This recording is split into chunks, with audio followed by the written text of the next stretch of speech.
Excuse me, sir. What are you doing there? Brake plate for the front axle.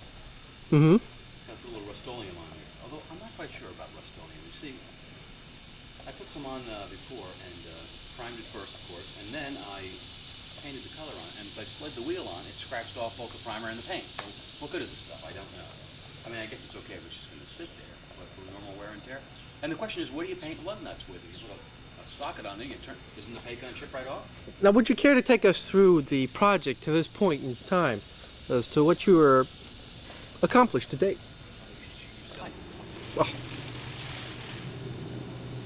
Well, here you see the front axle on.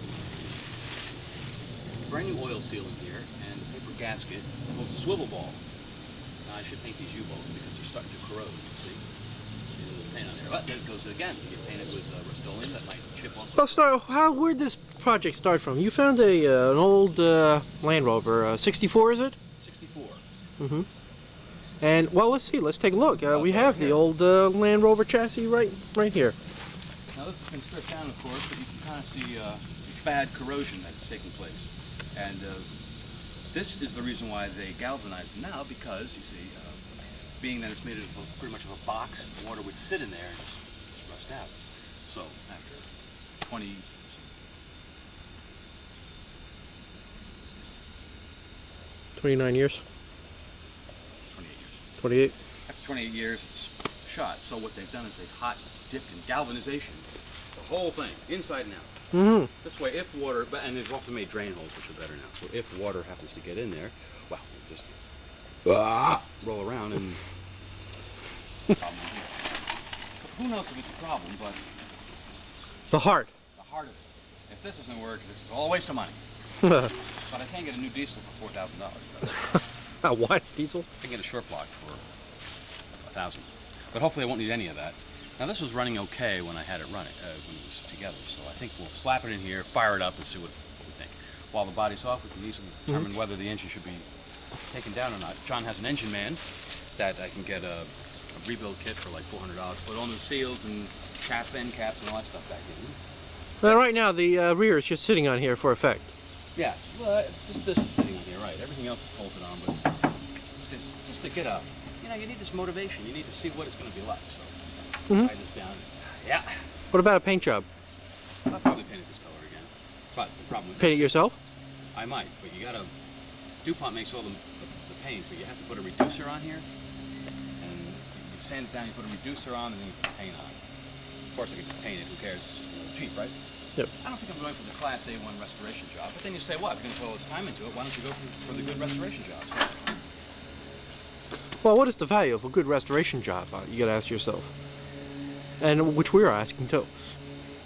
Well, what do you mean by? Well, I mean, is it worthwhile as a restoration job as opposed to an everyday vehicle? I mean, what is it that you are looking to get out of it?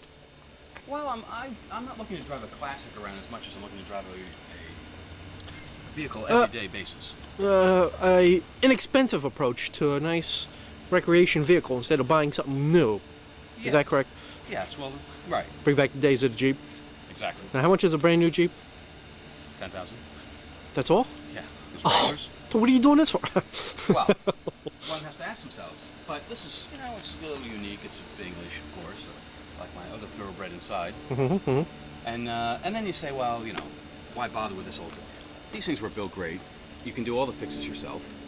There's not much to them. It's a great commuter car. Plus, it's a lot of fun. It's a convertible, and it'd be great for the Cape. You can seat, as you can seat 7 comfortably. 3 in the front, 4 in the back. You have to go out and change the hubs? Yes, you have to go outside and change the hubs, but it keeps it simplistic. Although, I've seen an electric version you can put on here, but it's $1,000. So who needs that? Well, who needs that? $1,000. I'll go out and change the hubs for the one time. I'll do it for $500. Rear axles on? We're just waiting for these having the lug nuts welded onto them. And they've been away already 8 weeks? 8 weeks. I called the guy the other day. Now, here's the question. Do you think I should buy jack stands, or should I let it pivot on it? See what it's sitting on? It's sitting on the drain plug for the differential. Jack stands. Yes. I think it might be the case. Next step here. Oh, look out! Well, I've... Oh! Oh, she disappeared. Where is she? get everything up on all fours, you know, all four wheels. Maybe run the brake lines, maybe not, but whatever. The reason why I don't want to run the brake lines is because, you know, to be out in the open, if we move the engine in, you don't want to crimp You the gonna line. use stainless? No. I don't think they're stainless. I have them. I don't know what they are. You can, oh, you mean already got the brake lines? Yes. Came with the kit? Yes. Oh, okay.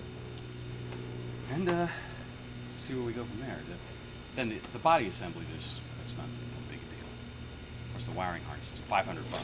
Oh. What? I mean, you're not going to use aircraft cables in it, like Tim would probably recommend? No, not to get it going initially. See, initially I wanted to just get it back on the road and use it. I decided to change that later. But I've gone to the place where they restore these, and most guys just use the regular old brake lines. Plus, I'm not going to be going through the desert. Yeah, Michael Gameplay. I pulled up with a Homer head. It's dope, not out. You're going crooked again. I'm violating the Rover tape. What? That's why I came out to interview the Rover, but you're over here. Chocolate donuts. Entenmann's? No, Hostess. It's gonna go with Entenmann's, but. Why don't you should bolt the camera to that to the thing here. Oh, bolted on the. Steady to hold it. Yeah, steady to hold it. Cohen. I was Lenny the other day. I didn't know I saw him. Like Lenny. You have to go, Kelly. Good work. I remember you. Your brother comes in here. Yeah. Here we have the Land Rover near its final stages. If only Georgie could see this now. Yes.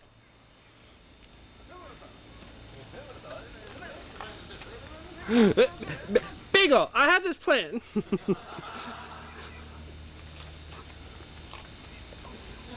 Beagle. I think still has to be painted yet. And you can see the dashboard is almost completely assembled. Still waiting for the seats. And there we have Al visiting somebody else's restoration project, Rover.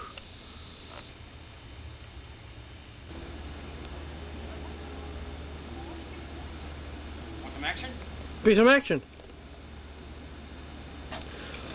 Here we have assembled. He's a non-believer.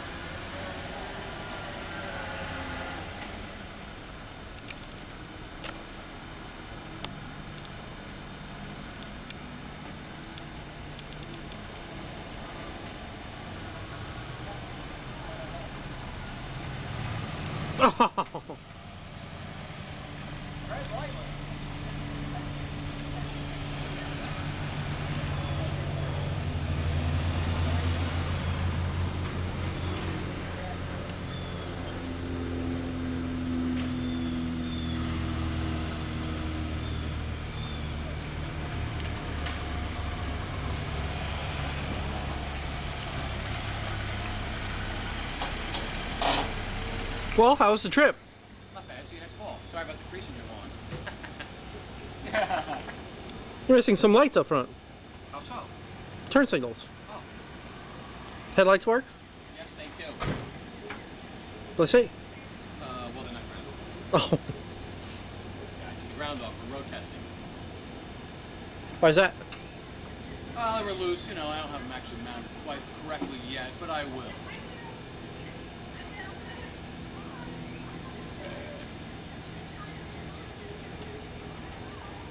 I will. I will. Got back here. Thank you. Always think you're smart. There's no way. Yes, it is. How's it feel driving left stick? Don't. It's not even different. No?